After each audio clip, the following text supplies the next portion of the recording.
Hey guys, तो आज इस वीडियो में देखेंगे 3x3 क्यूब को सॉल्व करने का एक और मेथड जिसका नाम है जीजी।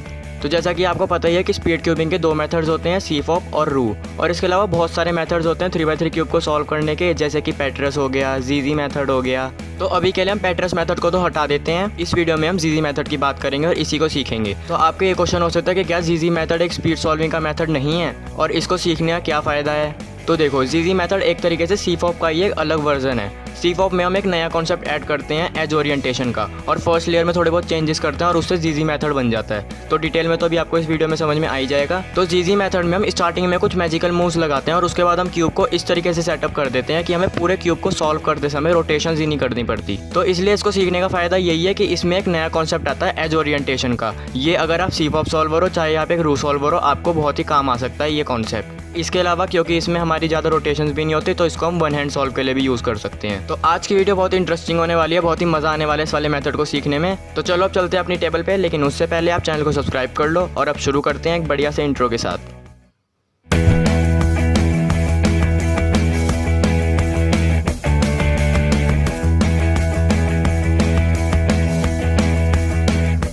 तो हमारा सबसे पहला स्टेप है एज ओरिएंटेशन। इसमें हमें क्या करना होता है, सभी एजेस को ओरिएंट करना होता है।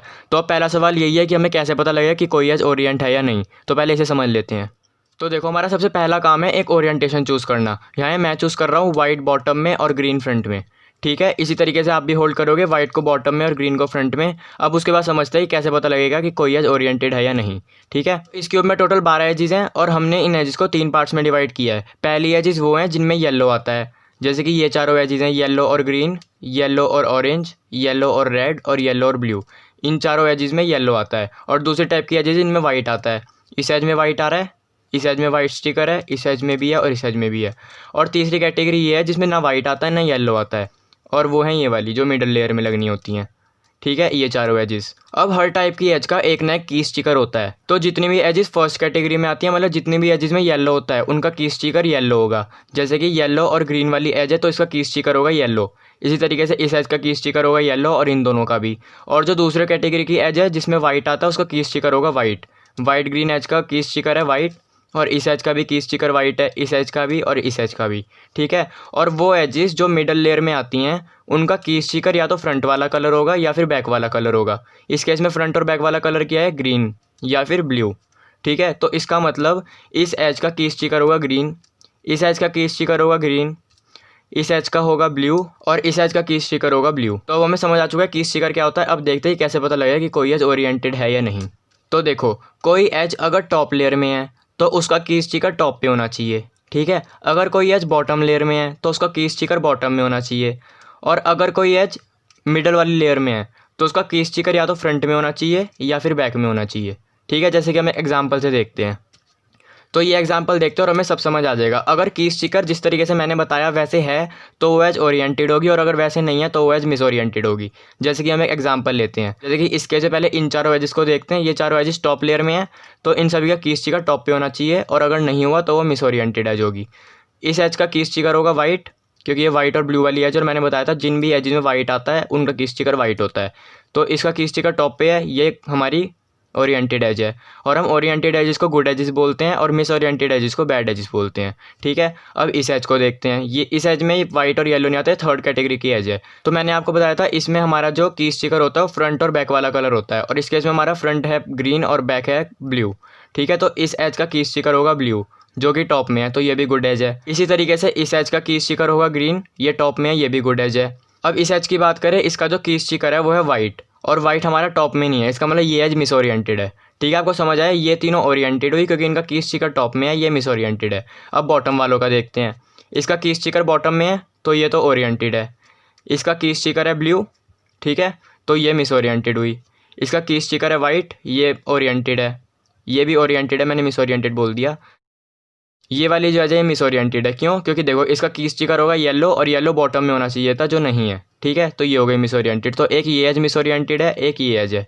अब जो मिडल लेयर की एजेस बची उनका देखते हैं। उनका जो की स्टिकर है वो इन दोनों का फ्रंट में होना चाहिए और इन दोनों का बैक में होना चाहिए। ठीक है, तो इस एज का की स्टिकर है येलो जो कि साइड में है, तो ये भी मिस ओरिएंटेड हुई।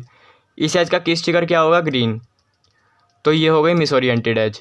इसी तरीके से ये एज, इस एज का की स्टिकर वाइट है जो बैक में है, तो ये ओरिएंटेड हो गई, मतलब गुड एज हो गई।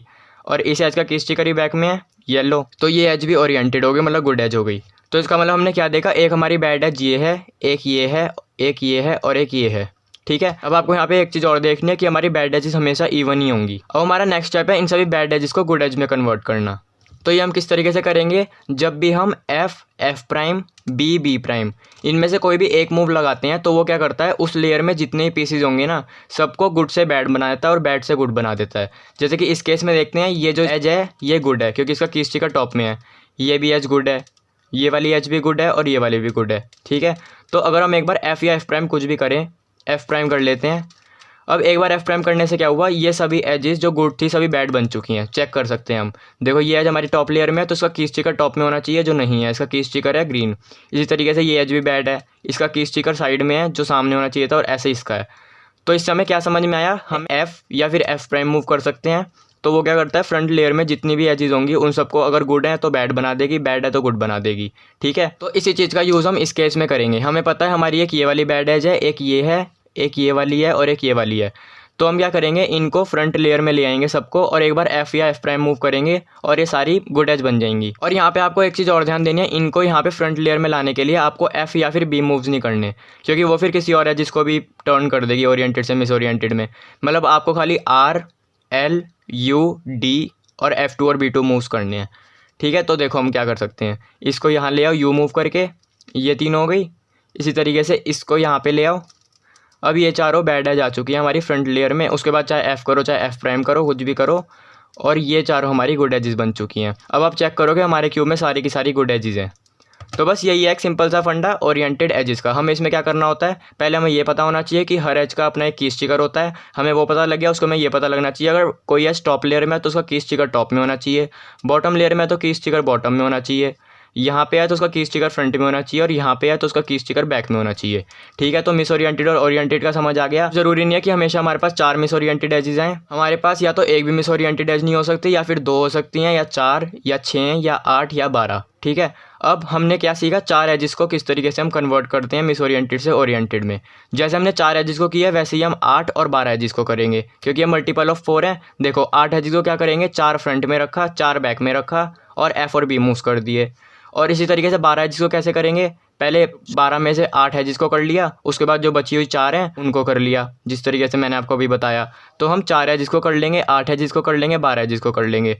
अगर हमारी बची 6 एजेस तो 6 एजेस में से हम 4 एजेस को तो कर लेंगे। ठीक है, तो 4 एजेस को करने के बाद हम 2 एजेस पे अटक जाएंगे। तो मैं आपको एक केस दिखाता हूँ।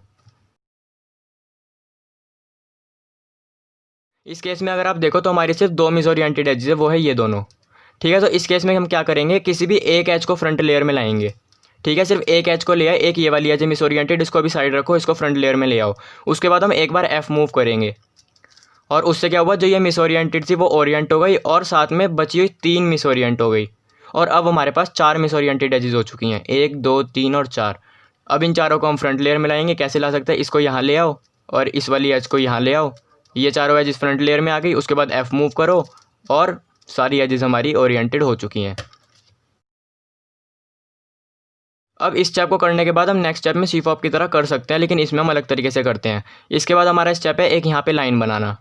तो यहाँ पे जो लाइन बनेगी वो कौन कौन सी एजेस से बनेगी, यहाँ पे लगेगी ग्रीन और वाइट एज और यहाँ पे लगेगी ब्लू और वाइट एज। ठीक है, तो पहले इन दोनों को यहाँ पे लगा लेते हैं। किस तरीके से, ये है ग्रीन, इसको पहले यहाँ ले जाओ राइट लेयर को मूव करके, और उसके बाद ब्लू एज को यहाँ ले आओ और इसको ले जाओ नीचे। अब ये दोनों एक लाइन में आ गई। अब डी मूव को करो और ये दोनों हमारी लग गई। ठीक है, तो यहाँ पे हमारा नेक्स्ट स्टेप भी कंप्लीट हो गया। इसको तो आप बहुत इजीली कर लोगे। और अब आपको ये भी ध्यान देने की ज़रूरत है कि आपकी सारी एजेस ओरिएंटेड हो रखी हैं। अब आपको पूरा क्यूब सॉल्व करते समय कोई रोटेशन ही नहीं करनी पड़ेगी। हम हमारे नेक्स्ट स्टेप में हम देखो क्या क्या कर सकते हैं। या तो हम ये दोनों एजेस लगा लें और उसके बाद F12 नॉर्मल सॉल्व कर ले, लेकिन हम इसमें इस तरीके से करते नहीं है। हम क्या करते हैं, ब्लॉक बिल्डिंग करते हैं एक तरीके से। बहुत सारे तरीके हो सकते हैं इसके अपने हिसाब से, तो ये भी एक फ़ायदा है आपको। आपने जो एज ओरिएंटेशन सीखा वो भी आपके काम आ सकता है। और अब जो हम ब्लॉक बिल्डिंग करेंगे उसकी आप खुद से ही प्रैक्टिस कर सकते हो, और वो आपको सी फॉप सॉल्व और खास करके रू सॉल्व में आपको बहुत काम आ सकता है। अगर आप एक रू सॉल्वर हो तो आप इससे ब्लॉक बिल्डिंग सीख सकते हो अच्छी। तो देखो इस केस में मैं क्या कर सकता हूँ, मेरे को एक F12 पेयर दिख रहा है, ये हो गया और ये हो गया। मैं इन दोनों को इस तरीके से पेयर कर सकता हूँ। ठीक है, पेयर करने के बाद जो यहाँ पे एज लगेगी वो है ये। ठीक है, इसको यहाँ से निकाला और इसको लगाते समय इस एज को यहाँ लगा दिया। इस पेयर को लगा दो और इस तरीके से मैंने पूरा एक ब्लॉक सॉल्व कर लिया। ब्लॉक बनाने के बहुत सारे तरीके हो सकते हैं, आप खुद से भी एक्सपेरिमेंट कर सकते हो। तो देखो अब हमने ये किया, ये पेयर हमें बना हुआ मिल रहा है, इसको सॉल्व कर सकते हैं। उसके बाद हमारा नेक्स्ट पेयर हो गया ये, इसको सॉल्व कर लिया और उसके बाद हो गया ये। और आप ये भी देख सकते हो कि हमें F12 करने के लिए ज़रा सी भी रोटेशन नहीं करनी पड़ी, क्योंकि हमारी सारी एजेस ओरिएंटेड हो रखी थी। और मैंने इस वाले सॉल्व में F12 का यूज़ किया है, लेकिन हम F12 का यूज़ नॉर्मली करते नहीं है। पहले हम इस एज के साथ एक उसको सॉल्व कर लेते हैं पेयर को, उसके बाद हमने इस एज के साथ एक और पेयर को सॉल्व कर लिया। इस तरीके से हम नॉर्मली सॉल्व करते हैं। वो आपके साथ जैसे जैसे केस आएंगे आप समझ जाओगे, क्योंकि ब्लॉक बिल्डिंग की प्रैक्टिस हमें खुद से ही करनी पड़ती है और उसके ट्यूटोरियल्स आगे देखेंगे अगर लाने होंगे तो। और उसके बाद हमारी सेकंड लेयर तक करने के बाद हमें टॉप लेयर में यहाँ पे प्लस हमेशा बना हुआ मिलेगा। यहाँ पे आप चाहो तो COLL भी सीख सकते हो। COLL में क्या होता है, हम OLL लगाते हैं और साथ में इन सभी कॉर्नर्स को सॉल्व कर देते हैं। लेकिन आप नॉर्मली भी कर सकते हो, पहले OLL लगा लिया, उसके बाद PLL लगा लिया।